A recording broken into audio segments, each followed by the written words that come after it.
Welcome to EBS. Wiederhören Suap, Great Minds. My name is Antony Beevor, and I'm a historian of war and a writer. When discussing the Second World War, the statistics of suffering, the sheer size of the numbers, becomes dangerously numbing. This was a point that the great Russian writer Vasily Grossman instinctively understood when writing of civilian victims. In his view, the duty of survivors was to try to recognize the millions of ghosts from the mass graves as individuals, not as nameless people in caricatured categories, because that sort of dehumanization was precisely what the perpetrators had sought to achieve. Today, in an era of acute respect for human rights and life in the democracies, it is very hard to appreciate the huge historical forces which killed some 60 to 70 million people. When we dwell on the enormity of the Second World War and its victims, we try and fail to absorb the reality of all those statistics of national and ethnic tragedy. Poland lost nearly 6 million people, almost a fifth of their population. The Chinese lost more than 20 million, and some estimates range much higher. Estimates of total Soviet losses range from 24 to 27 million dead. Stalin knew in 1945 that they exceeded 20 million, but he tried to conceal this. As the professor of international relations at Cambridge University pointed out, he settled for 7.5 million as a figure that sounded suitably heroic but not criminally homicidal. So, less than a third of the true figure. To illustrate Stalin's total lack of concern for the lives of his own troops, one only has to point to Operation Mars in the autumn of 1942.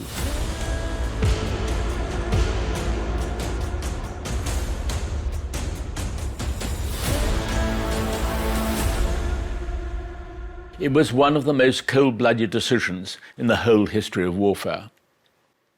According to German sources, just over 4 million Wehrmacht fatal casualties took place on the Eastern Front, which amounted to about 80% of the total Wehrmacht death toll of 5.3 million deaths.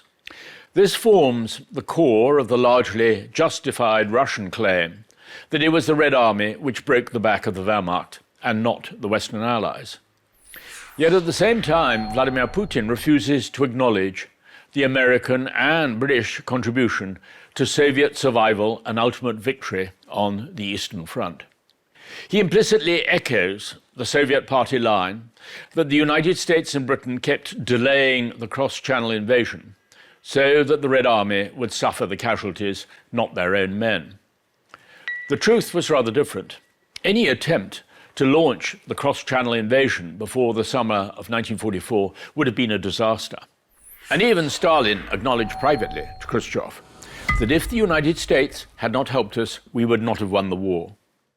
Along with the vast quantities of vehicles, aircraft and steel came food supplies, which saved the Soviet Union from outright famine, especially in the winter of 1942 to 43.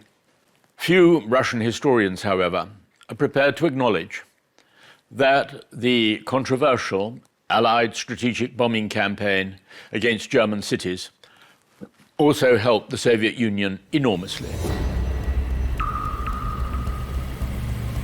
Whatever one might think on moral grounds about the relentless bombing operations against mainly civilian targets, they certainly forced the Luftwaffe to withdraw the bulk of its fighter squadrons and anti-aircraft guns to defend the Reich.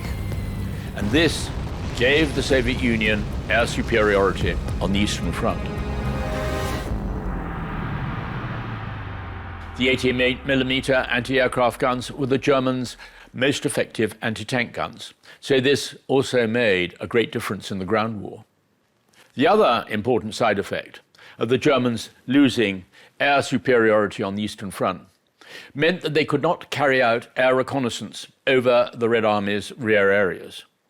This enabled the Soviets to mount successful deception operations, which they called maskirovka. They even managed to conceal their greatest offensive of all, Operation Bagration, which destroyed the Wehrmacht's Army Group Center in the summer of 1944. Finally, there is one irony, which Russian historians still refuse to acknowledge. The United States provided nearly 500,000 military vehicles to the Soviet Union through Lend-Lease. This completely transformed the mobility of the Red Army, allowing it to make vast advances, especially in 1944. Without those vehicles, its forces would never have reached Berlin before the Americans. The Soviet Union could never have defeated Hitler on its own, whatever Vladimir Putin claims. Many people believe that the Great Battle of Stalingrad was the turning point of the Second World War. But which turning point? There were many decisive moments.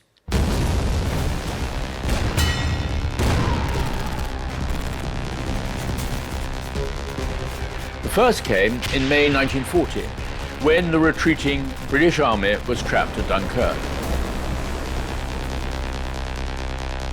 Several influential members of Winston Churchill's cabinet, above all the Foreign Secretary Lord Halifax, were convinced that Britain had no choice but to find out through the Italian government what peace terms Hitler might be prepared to offer. Churchill recognized the danger immediately. If word got out, which it was bound to do, that the British government was considering negotiations, then the country's spirit of resistance would collapse straight away. This, Churchill foresaw, was the one moment when Hitler could win the Second World War completely. He managed to bring the Conservative Party, as well as the Labour Party, behind him, determined to fight on. We shall defend our island, whatever the cost may be. We shall fight on beaches, landing grounds, in fields, in streets, and on the hills. We shall never surrender. Without Britain as a forward base, the United States would never have been able to prepare and launch the invasion to liberate Europe 4 years later.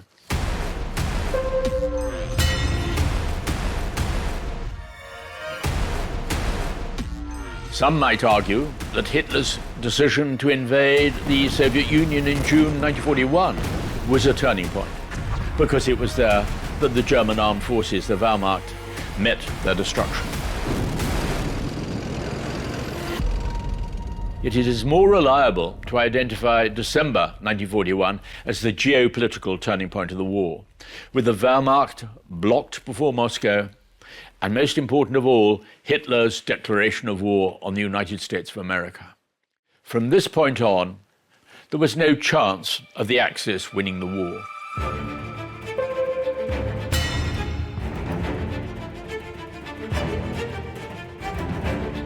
The final turning point was in early 1943. The Germans were beaten in North Africa, and most important of all, the crushing Soviet victory at Stalingrad clearly showed that the war would end in the capital of the Nazi Reich. As the remnants of Paulus's Sixth Army limped out of Stalingrad on frostbitten feet, a Red Army colonel shouted at them, pointing at the ruins of the city, saying that was how Berlin was going to look. This truly was the psychological turning point of the Second World War.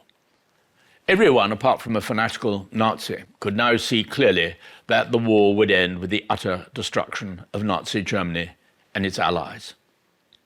Japanese generals were shocked to the core to hear that Field Marshal Paulus had surrendered rather than commit suicide. It is images from the fighting in Stalingrad itself that will endure most in their memory. This represented a new form of warfare concentrated in the ruins of civilian life. The detritus of war, burnt-out tanks, shell cases, signal wire and grenade boxes, was mixed with the wreckage of family homes and bedsteads, lamps and household utensils. Vasily Grossman wrote of the fighting in the brick-strewn, half-demolished rooms and corridors of apartment blocks, where there might still be a vase of withered flowers or a boy's homework open on the table. In an observation post, high in a ruined building, an artillery spotter seated on a kitchen chair might watch for targets through a convenient shell hole in the wall. German infantrymen loathed house-to-house fighting. They found such close-quarter combat, which broke military boundaries and dimensions, psychologically disorientating. During the last phase of the September battles, both sides had struggled to take a large brick warehouse on the Volga bank near the mouth of the river Zaritsa. It had 4 floors on the riverside and 3 on the landward. At one point, it was like a layered cake, as one eyewitness put it, with Germans on the top floor, Russians below them, and more Germans underneath them. Often, an enemy was unrecognizable, with every uniform impregnated by the same dun-colored dust from pulverized brick and masonry. German generals do not seem to have imagined what awaited their divisions in the ruined city. The decision to assault Stalingrad had deprived them of their great blitzkrieg advantages and reduced them to the techniques of the First World War, even though their military theorists had argued that trench warfare had been an aberration in the art of war. The Sixth Army, for example, found itself having to respond to Soviet tactics by reinventing the storm wedges introduced in January 1918, assault groups of 10 men armed with a machine gun, light mortar and flamethrower for clearing bunkers, cellars and sewers. The close-quarter combat in the ruins was soon dubbed Rattenkrieg, a war of rats, by German soldiers. It possessed a savage intimacy which appalled their generals, who felt that they were rapidly losing control over events. "The enemy is invisible," wrote General Strecker to a friend. "Ambushes out of basements, wall remnants, hidden bunkers and factory ruins produce heavy casualties among our troops." German commanders openly admitted the Russian expertise at camouflage, but few acknowledged that it was the relentless bombing of Stalingrad by their own aircraft which had produced the ideal conditions for the defenders. "Not a house is left standing," a German lieutenant wrote home. "There is only a burnt-out wasteland, a wilderness of rubble and ruins, which is well nigh impassable." The plan of the Soviet commander, General Zhukov, was to funnel and fragment German mass assaults with breakwaters.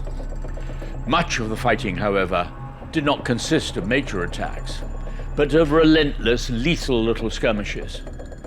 One of Zhukov's officers wrote that the battle was fought by assault squads, generally 6 or 8 strong, from the Stalingrad Academy of Street Fighting. They armed themselves with knives and sharpened spades for silent killing, as well as submachine guns and grenades.